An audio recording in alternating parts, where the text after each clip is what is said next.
feel compelled to follow up of Luke's question about Kaho'olawe. What is the timeline of the jurisdiction that DLNR has over Kaho'olawe?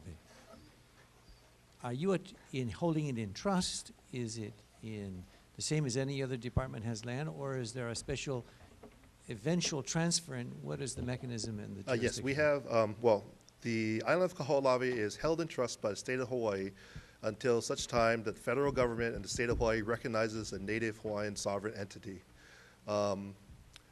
We could be moving forward closer to that date or backwards, depending on how you interpret the ruling about the upcoming convention. So it really, we're kind of limbo now. I don't know how, I mean, we are tied into the sovereignty movement. And even at that time that the island is offered to this new government, the government may not, this new government may say, we're not ready for it. Hang on to it, state for a few years until we got money ready and we create a government, we have people to manage it, and then train us on how to manage these kind of lands, and then we'll take it over. I mean, we don't have to, we can't force it on the sovereign government. You actually anticipated my second question, because the AHA, when it comes up in April, yes, could then theoretically say that we have now established the Hawaiian Nation and it is centered on Kaho'olawe, and we will have Hawaiian Hales, and this will be the headquarters, and there will be et cetera, et cetera. Can they not, in effect, put that in the Constitution that's going to come out in April or May or whenever that AHA is finished? I believe that AHA can do anything if they all agree. Does this body have to do what you otherwise said is that statutory when you said it's held in trust? In what category of legality is that stated?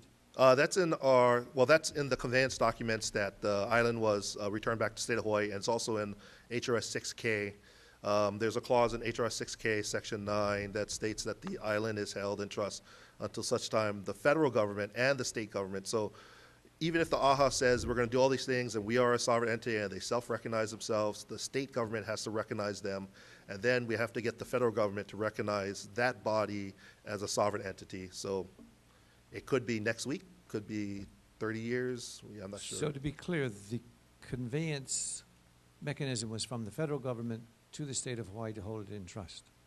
The island was already conveyed back to the state of Hawaii, so the state of Hawaii holds it today. And they hold it as a temporary caretaker until such time another entity exists. And the mechanism for that is not only for their action on it, but also the approval by the state and the approval by the federal, or just by the state? The federal government is no longer involved in that transfer, but there is a memorandum of agreement that the state of Hawaii signed with the Navy upon transfer, and it restricted certain uses of the land.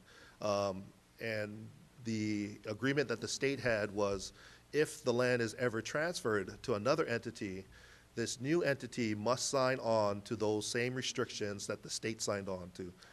Do those restrictions exclude OHA as a possible recipient? No, no. It just has to be, anyone can take title of the state can transfer this to anybody.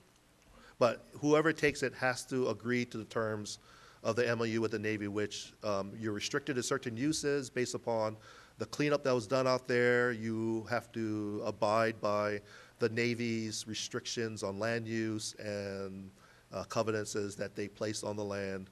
And if you agree to it, then you can receive title to pieces of Kaho'olawe. Okay, so the feds still have a finger in the pie then? It's an agreement between the state of Hawaii and the federal government, yes. Last part of that, what percentage of the land is safe? What percentage has ordnance still there and is dangerous? Well, 75% of the island surface has been cleared of unexploded ordnance, and about 10% of the island has been cleared down to a depth of 4 feet. This is not a perfect cleanup. We still find some unexploded ordnance when we have heavy rains and the soil washes away and exposes new things out of the ground, or things in the 25% of the island that has not been cleared. Those can be washed across the island, based upon rain or wind or anything. So it's safer than it was 20 years ago when I was there as a young Navy officer, and it was even more safer than it was when I was there 30 years ago as a high school student. So It's relatively safer than it was before. That's And- the best we can call it. And the good senator got us how much money to do all that? How much did it cost? He gave the Navy $400 million. The state of Hawaii got a small portion of that to do environmental restoration work. The agreement between the state of Hawaii and the Navy was that the Navy is responsible for the bombs and the bullets and all the damage they cause. The state of Hawaii is responsible for the 200 years of uncontrolled ungulate, goat, cattle, destruction of the environment. Those were out there since Captain Vancouver and Chief Kahikili on Maui. You know, those are from long time ago, and the state took responsibility for that portion, and the Navy took responsibility for the bombs. The federal government gave the state about $40 million to use over a period of 24 years to start doing restoration work. And we've done a lot of significant restoration on a place that's very dangerous to do it on, with volunteer labor and you know, no water, no infrastructure, no airports, no harbors. So we've come up with a very innovative way of doing work out there. Is there any money left? We probably have about, we starting this year maybe about 350,000 in our trust fund. We have we're very thankful for the funding received from these two committees, the appropriation of $1 million for fiscal year 16 and fiscal year 17, and we're trying to maximize and leverage that money to our best of our ability. When that is about 1/3 of our original budget, when the public heard about that we didn't get as much as we needed, we got a lot of support from donations. Clean Water Act guys had extra funding. They tried to give it to us. We gave it to us. We utilized that for the best of our abilities. We had, within the department, we've been able to seek additional funds to extend the work that we're doing and keep as many of the staff people who are doing this. A lot of my staff have been there for about 15, 20 years, and they're experts on how to do things on a shoestring and bubble gum and tape. But the bottom line is that could be transferred to the Hawaiian Nation at any Yes, it could be, time yes. as But revenues. the question then becomes, will the Hawaiian Nation take it as is, or will they say, okay, state, you're responsible, because there is liability that goes along with it. You take control of that island, you are now responsible for the unexploded ordnance that's still out there.